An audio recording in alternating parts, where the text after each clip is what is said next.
Hello, हमें question given है। हमें दिया गया है कि यदि वृत्त 4x² + 4y² + 120x + 675 = 0 की एक जीवा के अनुदेश एक रेखा बिंदु -30 से होकर जाती है तथा परवलय y² = 30x की स्पर्श रेखा है, तो इस जीवा की लंबाई कितनी होगी हमें बताना है। ठीक है, तो हमें बोला एक सर्कल है और सर्कल की एक जीवा है कि अनुदिश एक रेखा इस तरीके से मान लेते हैं। ये -30 से होके जाती है तथा परवलय की स्पर्श रेखा है, तथा कोई परवलय को टच करती है इस तरीके से। अब वो कोई y² मतलब किसी एक पॉइंट पे टच कर रही होगी ये, किसे y² = में 30x को। ओके, तो अब हम देखते हैं आगे। हमें ये बोला गया है कि यदि वृत्त 4x² लिख लेते हैं, 4x² + 4y² प्लस का 120x प्लस का 675 = 0 की एक जीवा के अनुदिश एक रेखा है जो कि -30 से होके जाती है और परवलय y² 30x की स्पर्श रेखा है। अब हमें इसकी स्लोप फॉर्म पता है क्या कि y = में ax mx होता है, mx + a/m। ठीक है, इसको सेटिस्फाई करेगा यदि यहाँ से होके जा रहा है तो। अब हम स्लोप क्यों निकाल रहे हैं? क्योंकि हमें इसकी लेंथ बतानी है। लेंथ कब बता पाएंगे? जीवा की लेंथ कब बता पाएंगे? जब हमें इसकी इक्वेशन पता लग जाए। इक्वेशन तो इनका इंटरसेक्टिंग पॉइंट, इसका इंटरसेक्टिंग पॉइंट सर्कल के साथ निकाल लेंगे तो हमारा आंसर आ जाएगा। ठीक है, लेंथ निकाल लेंगे। या आप यहाँ से डायरेक्टली डिस्टेंस निकाल लो इसकी और ये इक्वल तो हो ही जाएगा।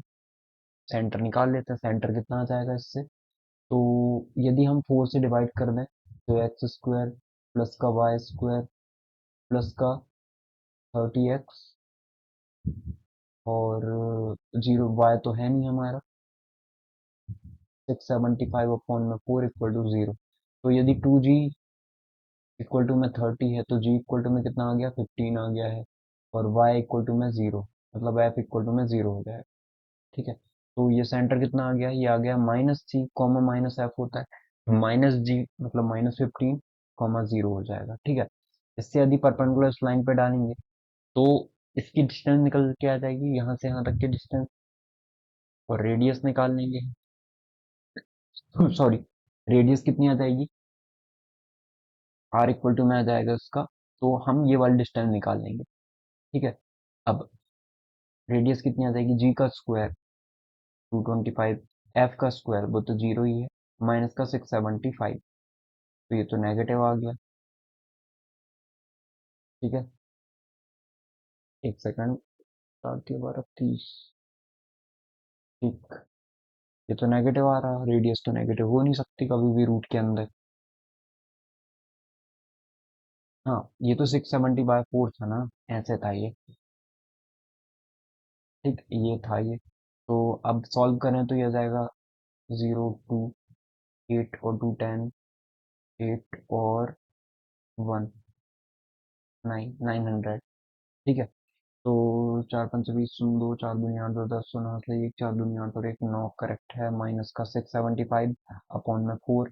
सॉल्व करेंगे इससे तो ये आ जाएगा 10 में से 5 जाएगा तो 2 बचेगा।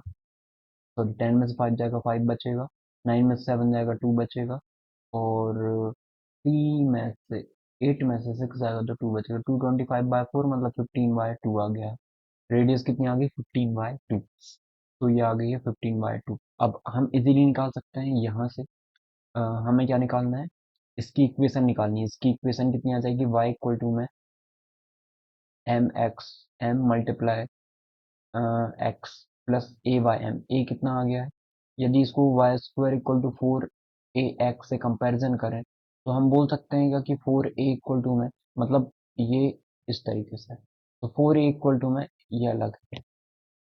4a इक्वल टू में कितना आ जाएगा, 4a इक्वल टू में 30 आ जाएगा, या a इक्वल टू में 30/4 या 15/2 आ जाएगा। a की वैल्यू कितनी आ गई, 15/2, मतलब 15/2m। अब हमें बोला गया है कि ये जो रेखा है वो -30 जीरो से होके जा रही है, मतलब -30 जीरो उसको सेटिस्फाई करने चाहिए। तो -30 रखते हैं हम, -30 रखेंगे, जीरो रख देंगे यहाँ पे, -30m प्लस 15/2m। सॉल्व करते हैं तो ये m का मल्टीप्लाई होगा तो ये माइनस का 60m² होगा, प्लस का 15 अपॉन में 2m का इस तरफ मल्टीप्लाई हो जाएगा, जीरो हो जाएगा, मतलब -60m² इक्वल टू में -15 हो जाएगा। ठीक है, माइनस से माइनस कैंसिल कर दे तो m² इक्वल टू में 15/60, या m इक्वल टू में यह आ जाएगा 1/4, प्लस माइनस का 1/4 रूट में। तो m की वैल्यू आ गई आपकी +-1/2। ठीक है, m की वैल्यू +-1/2 आ गई। अब चूंकि ये एक ही स्लोप की बात हो रही है, और यहाँ पे यदि हम देखें तो स्लोप को हम पॉजिटिव कंसिडर करके चलते हैं एक बार। तो हमारे पास स्लोप है और एक पॉइंट है जिससे होके जा रही है, तो इसकी इक्वेशन हम बता सकते हैं इस वाले फॉर्मूले से, y-y1 इक्वल टू में mx-x1। ठीक है, सॉरी, y माइनस का y मतलब जीरो, -30 जीरो से होके जा रहा है। ठीक है, इक्वल टू में m कितना आया है 1/2, 1/2 प्लस का ही लेते हैं, और x-x1 कितना आया है प्लस का 30 हो जाएगा, ये -30, तो माइनस माइनस प्लस। सॉल्व करें तो ये 2y इक्वल टू में x प्लस 30। ठीक है, या x-2y प्लस का 30 इक्वल टू में 0। ये निकल गई है उसकी इक्वेशन। इक्वेशन किसकी?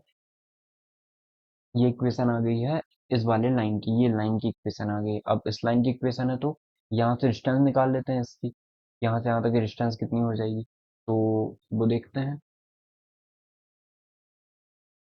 तो एक पॉइंट से डिस्टेंस कैसे निकलती है, d इक्वल टू में होता है ax1 plus by1 plus c upon में रूट में a² प्लस b², इस फॉर्मूले से निकाला जाता है।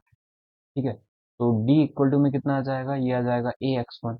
किससे निकाल रहे हैं हम डिस्टेंस, पॉइंट कौन सा है, -15 जीरो से, -15 जीरो से, तो ये x1 y1 होगा। ठीक है, और a हमारा 1 है, b हमारा 2 है, c हमारा 30 है। तो सॉल्व करें तो ये आ जाएगा 1 मल्टीप्लाई -15, फिर -2 मल्टीप्लाई 0 प्लस का 30 अपॉन में रूट में a² प्लस b², इसका मतलब 1 का स्क्वायर 1 और -2 का स्क्वायर 4। तो ये d इक्वल टू में आ जाएगा 30 में से 15 जाएगा तो 15 बचेगा अपॉन में 5। ठीक है, 15/√5 आ गया है। सॉरी, d की वैल्यू 15/√5 आ गई है। √5 से रैशनलाइज करें हम तो ये आ जाएगा 5 से 3 टाइम कैंसिल हो जाएगा, तो d की वैल्यू कितनी आ गई 3√5। ठीक, अब एक काम करते हैं, डी डिस्टेंस आ गई है हमारे पास, तो डिस्टेंस आ गई है यहाँ से यहाँ तक, कितना आ गया है 3√5। ठीक है, अब हम पाइथागोरस थ्योरम लगा देते हैं, तो हमें यहाँ की डिस्टेंस मिल जाएगी, यहाँ से यहाँ तक कितनी है उसका डबल करेंगे तो जीवा की लंबाई आ जाएगी। ठीक है, तो पाइथागोरस थ्योरम लगाते हैं, 3√5 है। आ, हम बना लेते हैं ट्राइंगल। ठीक है, तो ये है हमारा, ये डिस्टेंस आई 3√5, ये डिस्टेंस आई है 15/2, रेडियस, रेडियस इतनी आई ना 15/2। तो अब हमें ये निकालना है बेस। तो कर्ण का वर्ग इक्वल टू में लंब का वर्ग धन आधार का वर्ग। ठीक है, तो h का स्क्वायर हो जाएगा हमारा 225/4, p का स्क्वायर हो जाएगा 9 मल्टीप्लाई 5 मतलब 45, b का स्क्वायर निकालना है, 45 को इस तरफ भेज दो, 225/4 माइनस का 45 इक्वल टू में b का स्क्वायर। तो यह आ जाएगा 4×5 = 20, 4×2 = 16 और 2 18, 180। 225 माइनस का 118, सॉरी 180 ना, 180 अपॉन में 4 इक्वल टू में b का स्क्वायर, 5 का 5 12 में से 8 जाएगा तो 4, ठीक है। और 1 में से 1 जाएगा 0। 45/4 इक्वल टू में कितना आ गया, बी का स्क्वायर। तो बी की वैल्यू कितनी आ जाएगी हमारी, प्लस माइनस, अब डिस्टेंस कभी भी नेगेटिव नहीं होती तो प्लस में ही कंसिडर करेंगे। तो रूट में 45/4 या फिर 9/5, मतलब 9 × 5 होता है तो 3, √5/2, ये आ जाएगी डिस्टेंस। अब 2 का मल्टीप्लाई कर दें हम, क्योंकि ये सेट निकला है बेस अकेला, ठीक है, हमें तो निकालना है टोटल डिस्टेंस। तो टोटल डिस्टेंस कितनी आ जाएगी, टोटल डिस्टेंस बेस में 2 का मल्टीप्लाई करके, 3 √5/2 है, इसमें यदि 2 का मल्टीप्लाई कर दें तो टोटल डिस्टेंस आ जाएगी, मतलब 3 √5 इज द करेक्ट आंसर। तो जो करेक्ट आंसर है हमारा, क्वेश्चन नंबर कौन सा है, ये है क्वेश्चन नंबर 12। क्वेश्चन नंबर 12 का ऑप्शन नंबर 4 हमारा करेक्ट आंसर है। ओके, आई होप आपको समझ में आया होगा हमने कैसे इस क्वेश्चन को सॉल्व किया है। Your correct answer is 4। Thank you.